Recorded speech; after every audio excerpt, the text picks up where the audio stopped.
next? We got David King coming up next. 5 years ago, David King moved to New York. With you. Well, I didn't come back half a man, though. Wow. I asked David how he lost so much weight when he was in New York.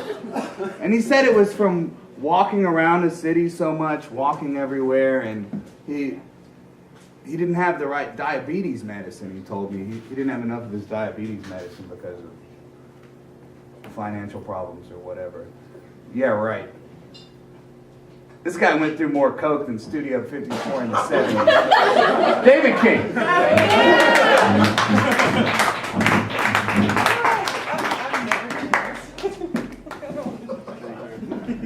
Thank you, Graham. By the way, you owe me $750. Just start on there. Text clearly in the message. Oh, yeah. Oh, Ian, what can I say about you that hasn't already been said? Vince, give it together. Look, you're still in my thunder, man. Sorry, put it back in my glass. I don't think I want that. You want some thunder? No, There's your thunder. no thanks. Sorry. Oh, by the way,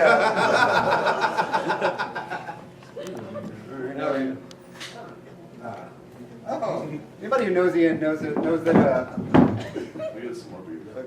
when he comes over to your house unannounced, it's fun and strange that he knows what's in your fridge whether you do or not. Yes. Yes, he does. Oh, by the way, Ian, Linda Ronstadt called. She wants her hair back. Oh, let's see. I actually called PETA on Ian today about his fucking cat. It's like I didn't know you could give like anal warts to a cat on its back too. That cat is disgusting. It is. How old is that cat? 11? 11, 12? Just kill the fucking thing, man. Good God, you're not saying that. Jesus.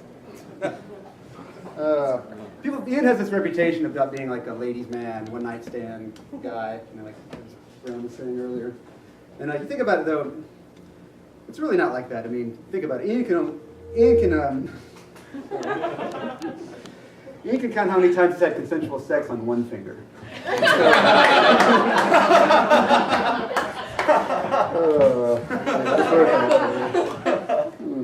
You know, he's really doing a lot better with his like hygiene and stuff. He's smelling good tonight. What is that cologne you're wearing? Is that Ode de Senor Taco? Well, Bruce Dickinson called. He wants his hair back. Okay. I don't really have a lot more here. I think Jason was planning on tonight being that he called in your tab. And he never paid to get out of this place. Beer thief. Beer thief. You owe $6,353.50 to the pilot right now. And the 50 cents is by a Schlitz, I would say. So. Really, I could just, I guess, repeat all those jokes again. But You should. That's what you guys have been doing all night. pretty much. Do it again. I have to say though, I've known you since we were teenagers. You're a hell of a guy. There's no one else like you. Tell the one about the caveman. Oh, and I almost forgot. What about the caveman? The caveman. I heard some girls earlier tonight talking about you, and they were saying how they always thought you were gay until you tried to rape them. Graham Mccorkle.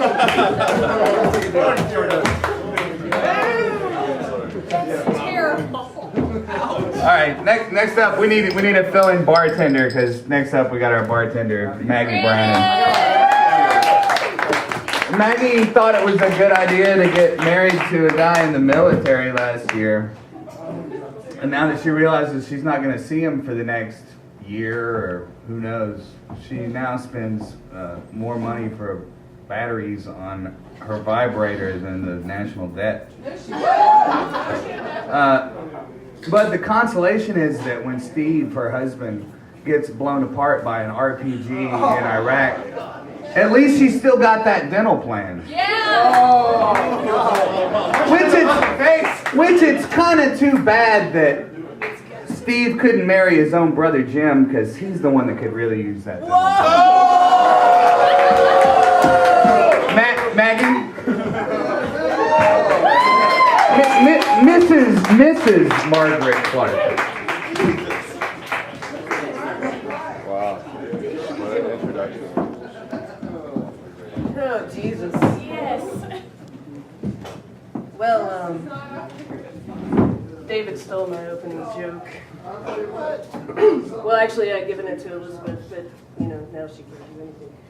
Anyways, I guess I'm, going to entitle my bit tonight after something that Ian himself has said, and known Ian for a long time. Anyways, there's no wrong way to meet a rapist.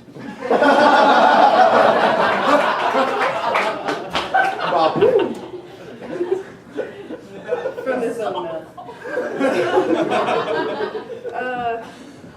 And God thank the makers of Roof and All for letting me not remember that night.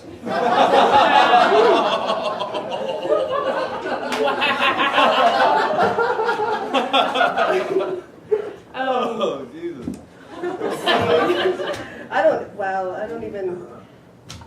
I wanted to have this like really together, but if I had any ambition or goals, I wouldn't hang out with Ian all the time. So true. What am I doing now? Yeah. Let's see.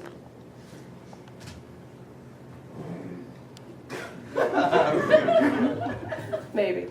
Ian's been a really big inspiration to me. Taught me a lot about my life. And that's why I'm married to a guy that kills brown people for a living. Wow. Also, he inspired me to do things like wear condoms and take birth control.